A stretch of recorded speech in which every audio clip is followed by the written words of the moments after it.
안녕하세요. 오늘은요, 왕초보 리눅스 명령어 기초훈련이라고 해서 정말로 명령어를 처음으로 입력하신 분들을 위해서 한번 영상을 준비해 봤습니다. 자, 명령어 입력하는 것 자체가 굉장히 힘드신 분들도 있을 거고, 아예 경험이 없으신 분들도 있을 거예요. 먼저 간단하게 우리가 명령어라는 게 무엇인지를 한번 보여드리면은, 약간 이런 겁니다. 이런 터미널 입출력 환경 안에서, 예를 들어서 뭐 who am I라고 해서 현재 계정이 뭔지, 뭐 이런 거라든지, 그리고 뭐 LS에서 실제 특정 폴더 안에 있는 그 파일 리스트들을 확인한다든지, 약간 이런 이제 문자열 기반으로 해서 텍스트 기반의 이제 입력을 할 수 있는 명령어 인터페이스를 의미하게 됩니다. 이런 것들을요, 커맨드 라인 인터페이스라고도 얘기하게 되는데요. 우리가 이제 GUI라고 해서 그래픽 유저 인터페이스를 많이 쓰죠. 근데 이제 그게 꼭 GUI가 좋고 CLI가 나쁘고 약간 이렇다라고 볼 수는 없고요. 어, 다 역할마다 장단점이 있다라고 보시는 게 맞습니다. 일단 CLI 같은 경우는 파일을 여러 개 다룬다던가, 그리고 또 CLI 같은 경우는 굉장히 세밀한 옵션이나 기능 같은 것들을 많이 쓸 수 있고 성능적으로도 굉장히 빠릅니다. 그래서 이제 데이터를 많이 다룬다던가, 뭐 이제 인공지능 쪽이라든지 이런 데서도 CLI를 굉장히 적극적으로 많이 활용하고 있다라고 볼 수 있겠고요.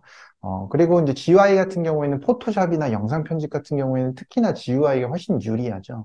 그래서 어디에는 GUI가 좀 더 유리할 수 있고 어디에는 CLI가 좀 더 유리할 수 있습니다. 특히나 개발하시는 분들, 서버 엔지니어, 리눅스 엔지니어 하시는 분들은 이렇게 명령어 인터페이스에 익숙하실수록 생산성이 굉장히 높아지고 굉장히 많은 일들, 세부적인 일들을 디테일하게 작업할 수 있다라고 말씀을 드릴 수 있을 것 같아요.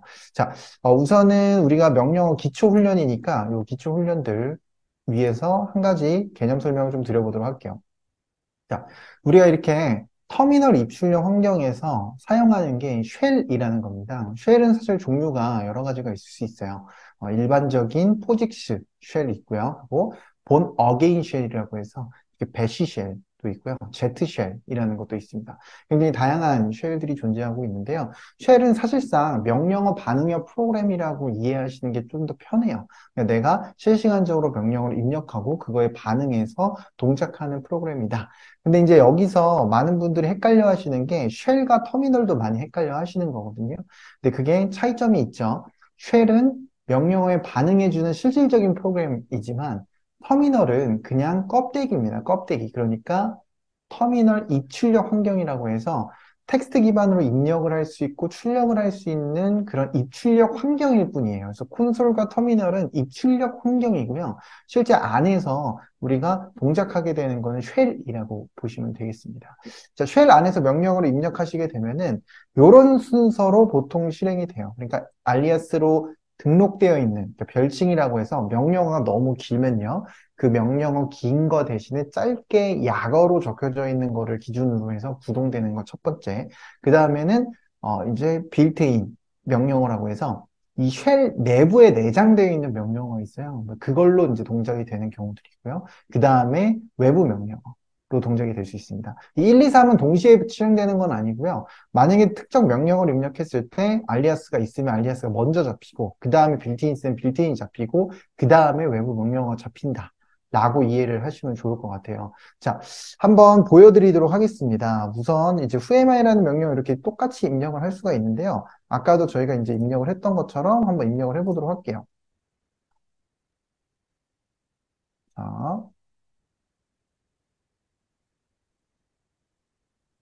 whoamI 이렇게 입력을 하면은 입력을 하고 출력이 나왔잖아요. 근데 이 whoamI라고 하는 명령어를 이렇게 입력을 하거나 또 다른 명령을 입력한다고 했을 때 이 1번부터 찾는 거예요. 아, 별칭으로 된 게 있는지 없어? 그러면 2번. 2번도 없어? 그러면 3번. 이런 식으로 찾는다라고 보시면 될 것 같고요. 예를 들어서 내가 알리아스를 지칭을 해보도록 할게요. 그래서 만약에 알리아스를 지칭한다면 지금 현재 알리아스로 등록되어 있는 것들을 이런 식으로 확인이 가능하고요. 지금 보면은 여기에 다양하게 알리아스가 있는데 그 중에 LL이라는 것도 있죠. 그러면 LL이라고 하는 슬래시를 하게 되면은 여기서 오른쪽에 보이는 것처럼 요 명령어를 이렇게 옵션까지 이렇게 길게 준 것과 동일한 효과입니다. 그러니까 이렇게 하고 그 슬래시를 한 것과 동일한 효과인 거죠. 그래서 이런 식으로 명령어를 쓰게 되면 너무 길잖아요. 그래서 이런 것들을 약어로 줄여서 한다라고 보시면 되겠고요. 알리아스는 이런 식으로 이제 사용된다라고 보실 수가 있습니다. 그래서 우리가 명령어를 입력하면 이제 알리아스 중에서 먼저 찾아요. 그 다음에 이제 빌트인으로 찾는데, 빌트인은 이제 help라고 입력을 하셨을 때 이 쉘 안에서 입력할 수 있는 빌트인 명령어들이 함께 출력이 됩니다. 그 중에 대표적인 게 cd라고 하는 거고요. change directory. 요 같은 경우에는 예를 들어서 우리가 슬래시 빈 폴더나 usr 빈 폴더 안에 있는 명령어가 아니라 쉘이라고 하는 프로그램 안에 내장되어 있는 명령어라고 보실 수 있어요. 그래서 내장 명령어를 기준으로 찾을 수가 있겠고, cd 같은 경우에는 여기 안에 있는 바이너리 파일이 아닙니다. 예, 그래서 그렇게 실행이 될 수가 있겠고요. 그 다음에 ls 같은 경우에는 빈의 ls라는 파일이 있는 것처럼 빈 폴더 안에 이 바이너리 파일이 존재하고 있어요. 그래서 이런 실행 파일들은 이렇게 ELF로 되어 있는 X86 머신에 맞게 실행될 수 있는 이 바이너리. 그러니까 윈도우로 따지게 되면은 .exe 같은 실행 파일을 뜻하게 되고요.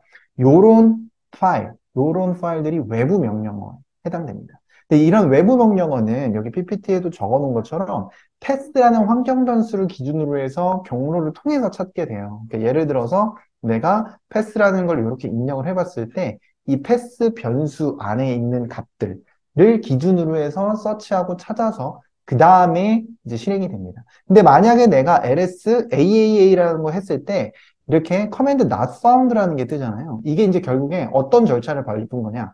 1번, 알리아스로 있는 게 있나? 없어. 2번, 빌트인으로 있는 게 있나? 없어. 외부 명령어. 이거는 패스 경로를 기준으로 이 폴더도 찾아보고, 요 폴더도 찾아보고, 요 폴더도 찾아보고, 요 폴더도 찾아보고, 쭉쭉쭉쭉쭉쭉 점점으로 이어져 있는 것들의 폴더를 다 찾아봤는데, 이렇게 생긴 파일이 없어. 라고 했을 때, command not found라는 게 뜨게 된다는 거죠.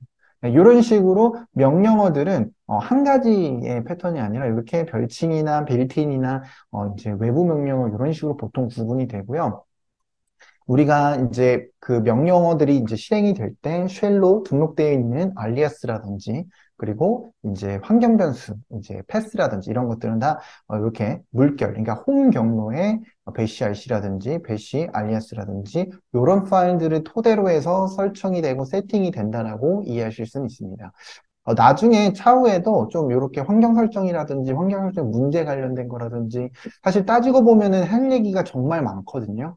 근데 지금 아주 기초적인 내용들이기 때문에 일단은 한번 이해를 해보시고 명령어가 이렇게 구분이 되고 내가 명령어를 기본적인 명령어들을 이런 거 쓸 수 있구나라는 정도로만 오늘은 훈련을 해주시면은 또 나중에 다른 영상들로도 또 많은 내용들을 한번 공유해 보도록 하겠습니다. 일단은 이렇게 명령어에 대한 분류를 말씀을 드렸는데 LS가 대표적으로 외부에 있는 명령어고요.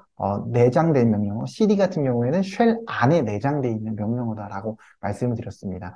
CD나 LS 이런 것들이 굉장히 기초적으로 많이 사용할 수 있는 명령어인데요. 제가 일단 먼저 한번 보여드리도록 하겠습니다. 자, 어떤 식으로 우리가 쓸 수 있냐면 일단은 우리가 필수적으로 쓸 수 있는 LS는요, 특정 폴더를 기준으로 해서 안에 있는 내용들을 리스트 하게 되는 거예요. 이 명령어에 대해서 알고 싶으면 what is LS라고 하면 디렉토리 안에 있는 컨텐츠를 리스트 업 해준다 라고 이제 이해를 해볼 수가 있잖아요. 네, 여기서 다시 cd usr로 들어가서 다시 pwd로 또 확인할 수가 있는 거고요. change 디렉토리로 현재 경로가 변경이 된 겁니다. 그 다음에 로컬로도 옮겨질 수가 있는 거죠. 자, 이런 식으로 확인을 해볼 수가 있겠고요. 자, 여기서 ls를 했을 때 games라고 하는 거 보이시죠? games. 자, 이 games라고 하는 거는 지금 폴더 명칭으로 되어 있는데 요거를 한번 mv라는 명령어로도 변경을 한번 해보도록 하겠습니다. 자, 그러면은 mv를 통해서 게임을 한 다음에 games2로 변경을 할 수가 있는데 여기서 사실은 USR의 로컬 폴더 안에 권한이 없기 때문에 권한 문제가 이런 식으로 발생할 수 있어요. 이럴 때는 sudo를 아예 붙여서 진행을 해주시게 되면은 이 games2로 정상적으로 변경된 거 볼 수가 있겠고요. 다시 내가 옮긴다고 한다면 games2를 게임즈로 변경을 해서 폴더 명칭을 다시 변경했을 때 이렇게 MV를 통해서 변경하는 것까지 보실 수가 있겠습니다. 자, 이런 식으로 해서 해가지고요. 우리가 LS라든지 CD라든지 PWD 그리고 MV라는 명령어 이렇게 차근차근히 알아봤고요. 말씀드렸던 것처럼 리눅스 쉘 스크립트라는 강의를 좀 참고해 보시게 되면 리얼 리눅스 안에서 조금 더 체계적으로 이런 리눅스 명령어들, 쉘 스크립팅 이런 것들 공부하실 수 있을 거라고 생각이 듭니다. 네, 그러면은 또 다른 영상으로 인사드리도록 하겠습니다. 감사합니다.